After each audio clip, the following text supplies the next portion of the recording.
Hello viewers, আসসালামু আলাইকুম। সবাই কেমন আছেন? আশা করছি ভালো আছেন। আমিও আল্লাহর রহমতে এখন একটু ভালো আছি। তো আজকে অনেক দিন আগের ভিডিওগুলোই যে বলেছিলাম আপনাদের সাথে শেয়ার করব, তো সেগুলোই শেয়ার করতেছি। তো আজকে একটা ভিডিও নিয়ে এসেছি, এটা হচ্ছে ডিম পিঠা। এটা আমি প্রথমে আমার মামির হাতে খেয়েছি, তো তাকে দিয়ে যে কবার বানিয়েছি তো বানানো হয়েছে। তো এটা ছিল রোজার সময়ের ভিডিও। তো রোজায় আমি বাড়িতে গেছি, আমার বাবার বাড়িতে, তখন থেকে মামি আসছিল। তো মামিকে বলছিলাম যে মামি এই পিঠাটা বানিয়ে দিন। পিঠাটা খেতে খুব মজা হয়। আমি যেহেতু খাই না, ডিম দেয়, তার জন্য আমার ডিমটা একদমই পছন্দ না। তো আমার ছেলে পছন্দ করে, ছেলের বাবাও পছন্দ করে, তো তার জন্যই মূলত বানানো, যে সকালবেলা বাসায় যাব, তার জন্য নিয়ে যাব, সে আসে না। তো তার জন্য এখানে প্রস্তুতি গ্রহণ করতেছে মামি, সব কিছু নিয়ে ভালো করে করতেছে যে পিঠাটা বানানোর জন্য। তার জন্য এখানে কতগুলো ডিম নিয়েছে, এটা মূলত ডিমের পিঠা, তাই এই ডিম দিতে হয় বেশি করে। তো অনেকগুলো ডিম নিয়েছে, তার সাথে চিনি দিয়েছে, এবার ভালো করে ময়দা মিশিয়ে নিচ্ছে। তো এটা সম্পূর্ণই মাখানোর উপরে ডিপেন্ড করে, মাখাতে হয় ভালো করে। তো এর জন্য ডিম, চিনি আর ময়দা দিয়ে ভালো করে মিশিয়ে নিচ্ছে। ব্যাটারটা ঠিক করে বানাতে হবে, ব্যাটার ঠিক করে বানানো না হলে পিঠা ভালো হবে না। তো এর জন্য ভালো করে হাত দিয়ে মিক্স করে নিচ্ছে। আপনারা চাইলে অন্য কিছু দিয়ে মিক্স করে নিতে পারেন।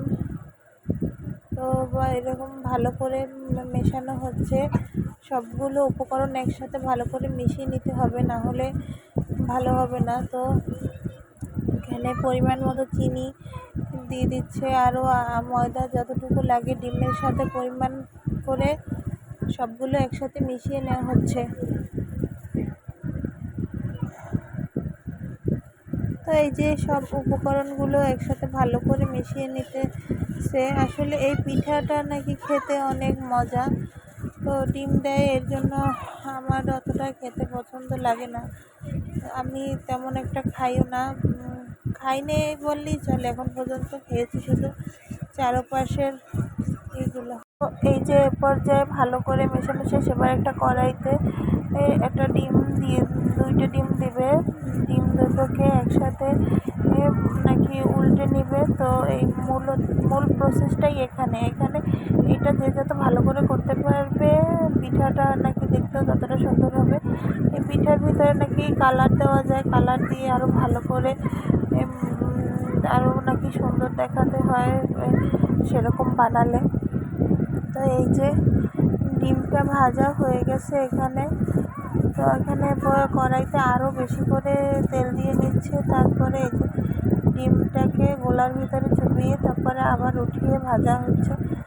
তো মূল প্রসেসটাই হচ্ছে এখানে, আবার ডিমটাকে ভেজে উঠিয়ে আবার এই গোলায় ডুবিয়ে তারপর আবার তেলে দিতে হবে।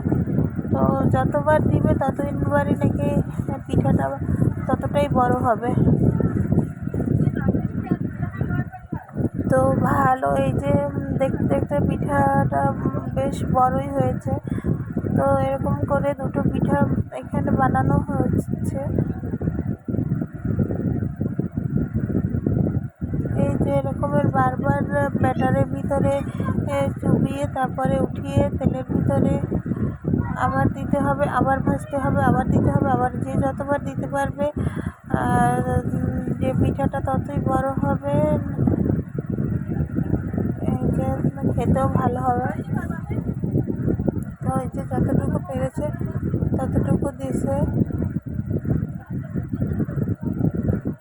এই যে এবার পিঠাটা ওঠানো শেষ, এবার এই যে হালকা একটু গরমই কাটতে হবে, তাহলে নাকি ভালো হবে। এই যে পিঠা তো রেডি, কাটাও প্রায় শেষের দিকে। তো আজকের ভিডিওটা এ পর্যন্তই। সবাই ভালো লাগলে একটা লাইক, কমেন্ট আর শেয়ার করে দিবেন। তো এই যে পিঠাগুলো একদম রেডি হয়ে গেছে খাওয়ার জন্য। তো এই যে কটা পিঠা ছিল কটাই গরম গরম কেটে নেওয়া হচ্ছে, এখানে কেটে পরিবেশন করা হবে। ওই গরম গরম খেতেই নাকি অনেক মজা। তো যারা ডিম পছন্দ করেন তাদের কাছে পিঠাটা অনেকটাই ভালো লাগবে আমি মনে করি। তো আল্লাহ হাফেজ, সবাই